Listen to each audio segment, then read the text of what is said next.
Yeah, good win for our team tonight. Proud of the players. It was a long day, obviously working through the delay and all of that, but ready to go. It was great to be back at home after a couple weeks. I thought the crowd was electric, really lifted the team, and then great performance, very complete performance. Obviously, starting with Anthony on the mound, did what he does. It's kind of customary at this point in time. Supported him with another 0 in the air column game, and really good offense, scoring in 5 of the 8 offensive innings, and we'll look to duplicate it tomorrow.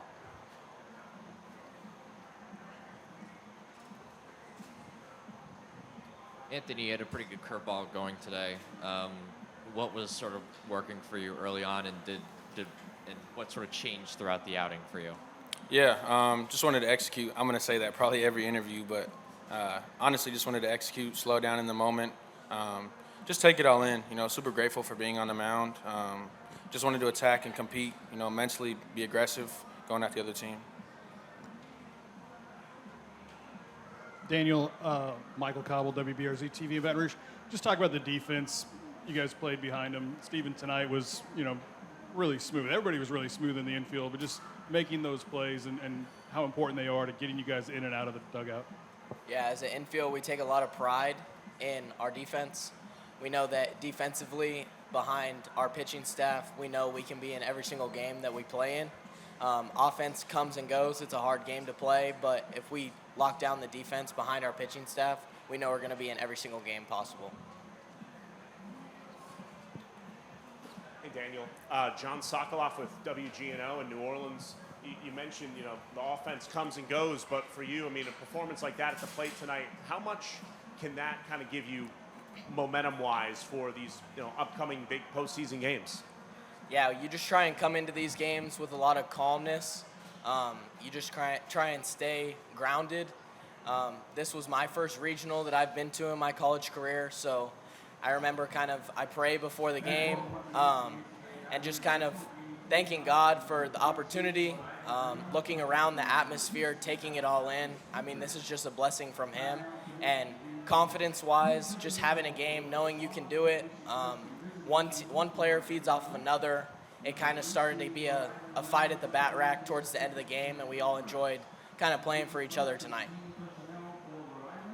Yeah, Daniel, and the Brabham LSU Tiger TV, felt like nothing was going out anywhere tonight.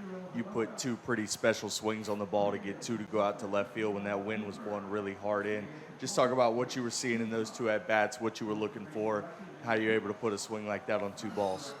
Yeah, my first 2 at-bats were kind of rough. Got out of my plan a little bit, kind of chased balls that were buffer strikes, not really getting something that I can drive, putting myself in tough counts. After my second at-bat, Coach Johnson walked up to me on the on-deck circle, and he said, get something you can drive. You're chasing the ball a little bit, and you're getting yourself in tough counts. And I went up there and got pitches that I could drive that were kind of over the heart of the plate, and I put good swings on them. John Eads, WAFB. Daniel, we talked this week about the offense getting back into character. What is that character, and how did you all display that tonight? Our plan. I think it was 1 or 2 bunts, dirt ball reads, getting people to second base, getting people in scoring position with less than 2 outs, kind of just getting back to the details and the fundamentals, and then being able to put good swings on balls when we get them. I think kind of early we got out of our plan, just nerves, trying to get back and settle in, you know what I mean? And towards the end, and even the 3rd inning, that's kind of when we found our role, and I think I'm excited to see what we can do down the stretch. Coach, you've taken a lot of Power 5 transfers out of the portal the first couple of years. These guys don't fit that mold. They carried you tonight. How validating is that in your staff's evaluation and what these 2 guys have meant to your team this year? Yeah, these 2 are easy. When you go through this new era of recruiting in the portal in the summertime, there's always 1 or 2 guys that are going to tip your season to where you're hosting a regional or national seed and you can compete for a national championship. And these were the 2 guys for this year. And we certainly have more and did a great job, with the transfers we brought in, both with ability and character, but starts with these 2. This is a question for the players. This is your first time going through, a weather delay. But what do you guys do during the weather delay, and how do you combat that? Eat Uncrustables and lay down. I drove to Chipotle, got some food, and took a nap. Glenn Gilbo, Tiger Egg. Anthony, when did you find out you were going to start, and what did you do during the 2 rain delays? Yeah, I know we had a little bit of a mix on who could start coming into this game. Found out later in the week. Was prepared for it. Love pitching in the moment, whenever it is for me, whether that's starting or leaving. Just really excited. I say that a lot. Keep saying that. Just really grateful for the opportunity. Just super fun to pitch in this game and open it up here. Yeah, during the delay, I literally just laid down, eating Uncrustables, chilling. Yeah, that's like literally all I did.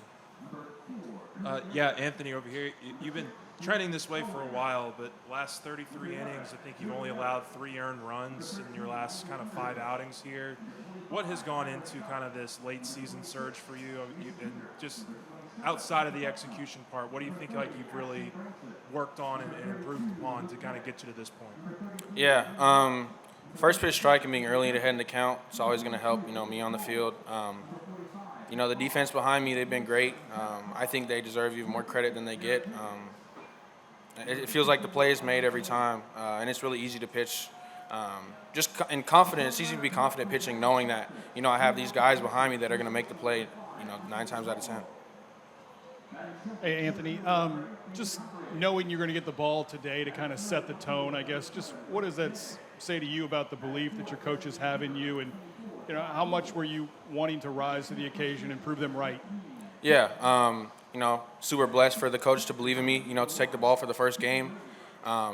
Just means a lot, they show a lot of support and they help me a lot on and off the field just to be the best version of myself. And I think just, seeing the trust that they had in me pitching the first game was a big step for me.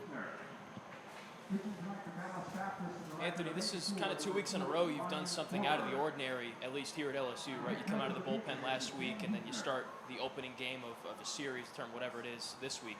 What allowed you to succeed in kind of these moments that aren't routine for you this year? Yeah, just being adaptable, just being able to adapt to, certain situations, just understanding that my routine is going to prepare me for what's to come. And I think just learning how to master that and really, control myself helps me for any situation. Anthony, a lot of ground balls tonight. How much of that was by design? I'm not sure. They hit the ball on the ground, hit the ball in the air. As long as they're out, I'm fine with that. Anthony, with DJ and Maverick taking over for you, how much confidence did you have in those last 2 innings? Yeah, it's really cool seeing those guys progress, especially Mav. He's insane.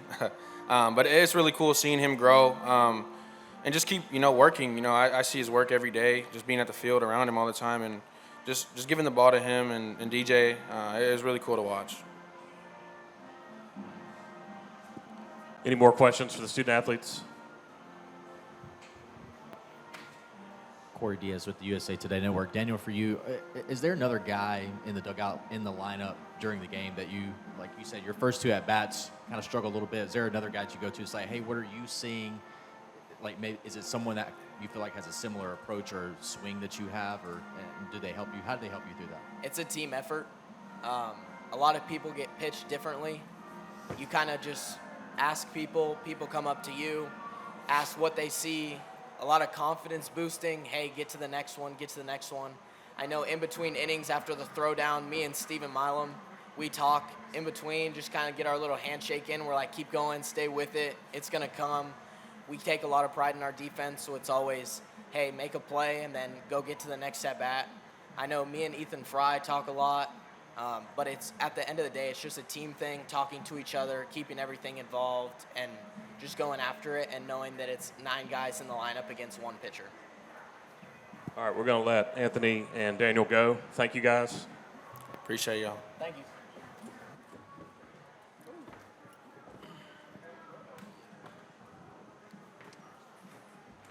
Yeah, Coach, right over here. Just the same thing I asked Anthony. I mean, just it seems like he's been trending in this direction for really 4 or 5 weeks now, really since that complete game. Just from a coach's perspective, what have you seen in kind of this next gear that he seems to have taken over the last month or so? Yeah, I think number one, he's an incredible athlete. He's not just a pitcher, he's an incredible athlete, and part of that is his physical conditioning. And I've talked a lot about his ability to get better as the game goes along, and I would say it's the same characteristic. He's getting better as the season has gone along because he's in tremendous physical shape and condition. And then I think he has great self-awareness. He's taken a few things that he needed to do a little bit better and done that, and it's accentuated or opened up all the options that he has, and he's just really tough to deal with. It's a lot coming at you, and he makes it really hard to plan against. Hey, Coach, back here. I know the stats might not show it, but it seems like Michael Braswell has seen the ball very well the past few weeks. What kind of strides have you seen him make in those past few weeks, and what did you see from him tonight? Yeah, I thought he had 3 out of 4 at-bats were quality at-bats tonight. I think he's done an excellent job at third base. The question about the ground balls is more as this particular team we were playing hits a ton of ground balls, and told the infield they were going to have to be very active tonight, and they were. And Michael was at the center of that. He had a great first step several times. So he's played exceptional defense at third base this year. I mean, our whole entire infield has played exceptional defense. He's done that. And I think what he's done, he hasn't let the results of batting average and those types of things discourage him from doing what the team needs. You know, he hit a mistake really hard. Most nights it's probably out of here. It's kind of a weird wind blowing in from that way. Got a sacrifice bunt down, and then, you know, an RBI single, double, whatever it was there at the end of the game. And he has a lot of hay in the barn as far as a college baseball player. And so there's nothing he hasn't seen. He's a good competitor, and winning is really important to him. And so he's really a perfect player for this particular team. Coach, right in front of you, I have to ask about the weather. When did you and the NCAA and Coach Curry decide or how did you decide it was best when the best time was to start the game? Yeah, I didn't decide anything. I got shown the circumstances of lightning within an 8-mile radius, and it was popping up a lot, really between 2 and 5, and then we had the storm. And if I could control the weather, LSU would never lose a baseball game. I could promise you that. Hey, Coach, real quick, Perry White with On the Yard Network right here. You've been dealing with weather delays throughout the season. For you mentally, what is it like with these long days at the ballpark, not only keeping yourself going, your staff, but as well as the team? Mentally, at the end of the day, are you just exhausted? What do you do to recharge yourself, especially with this regional? Yeah, personally, I probably had a couple coffees, between 2 and 7:30. But the guys they're having the best time of their life. And, I just kind of give them updates of what's next. We were here early. We prepared well. Kind of our countdown from, 2 o'clock start was starting at about 10:45. So we've been active since about 10:45. There was a couple adjustments that when the NCAA people came and told me what was what, I relayed it to the team, and I think it was handled well. And the weather's just better here at nighttime. Like, I don't know how to explain it, but that's what it is. And so, yeah, we got the first game, and we played a night game, and it's awesome. Now these two teams can experience what we've had like 5 times this year of playing at midnight. A couple of coffees? Yeah, it's probably 2.5 to 5. You mentioned not bringing the bat to the field. I guess Steven's a great example of that tonight. He got really into one as well. Just kind of how happy are you for him to kind of stay with it and have some success here? Yeah, he's a good player, and I think when the target for him is right, which is just to have quality at bats and move the offense, he's an exceptional offensive player, and he did that tonight. A couple walks and a double. Our offensive philosophy is built around walks and doubles, or walks and extra base hits, and ability to move the offense. And I saw him as his best tonight, like whatever you want to call it, into the season last year, postseason, or Frisco Classic, early SEC play. That's what he was tonight, and just a different level of commitment to his plan and focus. And we're a different team if he can do that. Jay, when did you decide to start Anthony, and what led into that? Yeah, I made the decision on Wednesday, and I communicated it to him on Wednesday. As far as what went into that, I think we're fortunate to have what I would call two aces, and I always feel like in a must-win setting, which the postseason is, you lead with your ace, and it could have gone either way for us with those guys.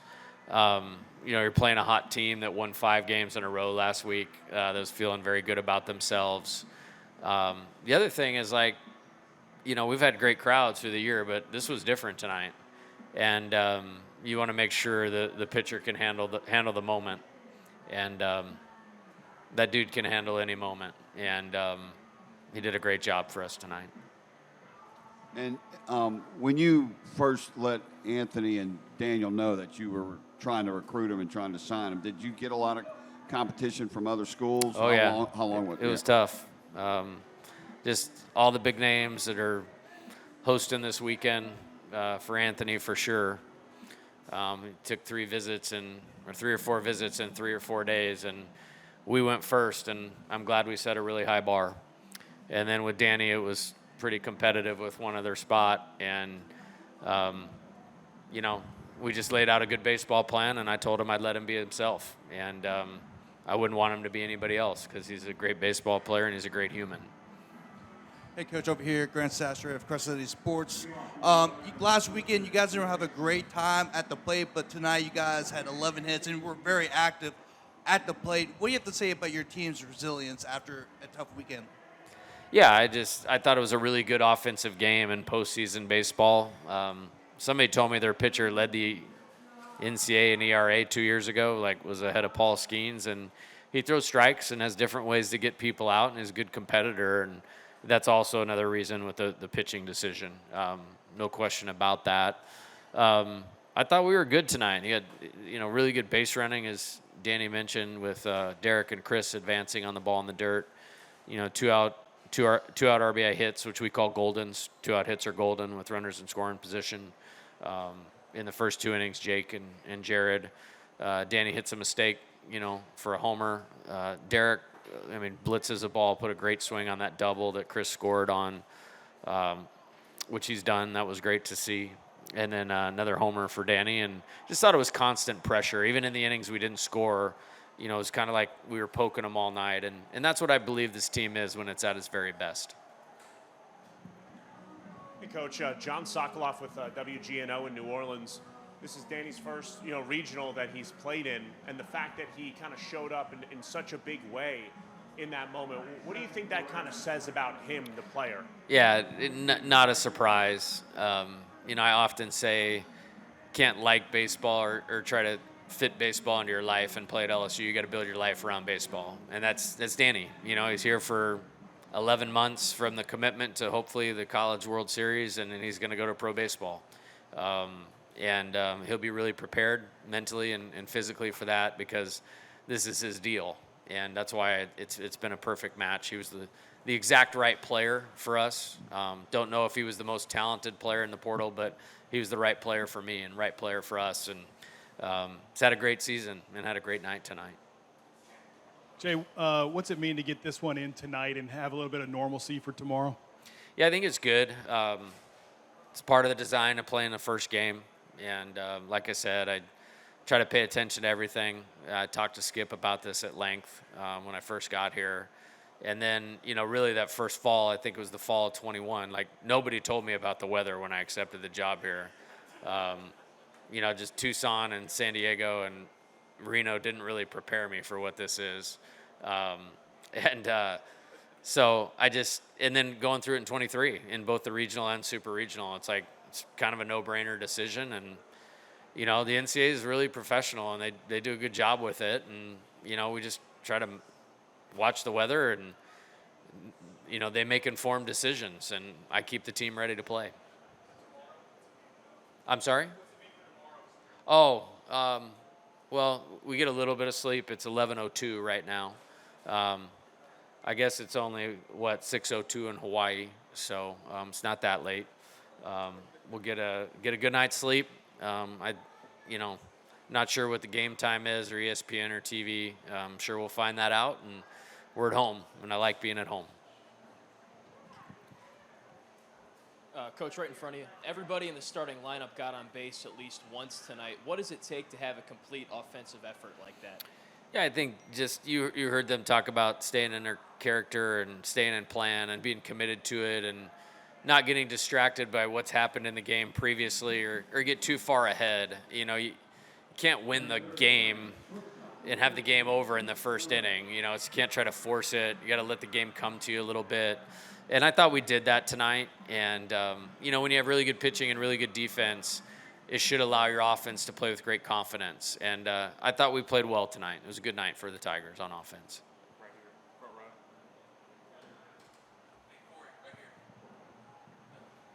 Hey, Jay, sorry. Sorry. Corey Diaz with the Daily Advertiser and USA Today Network. For Danny, when he first got here, how much do you feel like he had the ability to, work on his approach like in game? How much has that improved for him? Yeah, we've had a couple good ones this year. He hit a homer against Mississippi State, kind of in like in the on-deck circle, like this is what you need to do, bam, homer. And it was kind of the same thing tonight. And he's competitive, and, I can relate, when you're as competitive as you are, sometimes your best quality can become your worst enemy as a hitter. And so I just wanted to get him reset for that third at bat, and he did, and he's talented. And, the other thing, he worked really hard over the last couple weeks. I want to say it was between Arkansas and South Carolina. He put a lot of time in, like a lot of time. Like he was here all day, Monday, Tuesday, and Wednesday, and got some things swing-wise worked out. And then he got his mindset right. Had a great series there, really lifted us there, and obviously lifted us tonight. Coach, when Maverick Rizzi's throwing strikes like he did tonight, what is he doing well? I thought he was just dominant. The tempo was good. I called down to the bullpen, and I told Champ in the bullpen to, get his rhythm and his tempo going. So it's almost like I wanted him to throw an inning in the bullpen before he came in and threw an inning to shake off the nerves and, any of that stuff. But he was electric tonight. Like, it'd be as good as anybody. He can be as good as anybody in the country throwing the ball like that. Coach, to put DJ in, right here, to put DJ in for that .1 innings, and then, how much progress have you seen from him? And then, also to follow along with Maverick as well. Yeah, so with the nature of the SEC tournament being single elimination and us finishing as high as we did and getting 4 byes or whatever it was, like, we didn't get everybody in the game that we wanted to. And I don't think DJ pitched at South Carolina either. So it's been a couple weeks. So we've done a good job over the last couple weeks of getting guys on the mound here in some simulated game stuff. And the last one he threw is the best that I've ever seen him throw in my life. And that was awesome to come in, and I think he threw 4 strikes in a row and executed really, really well. All right, Coach.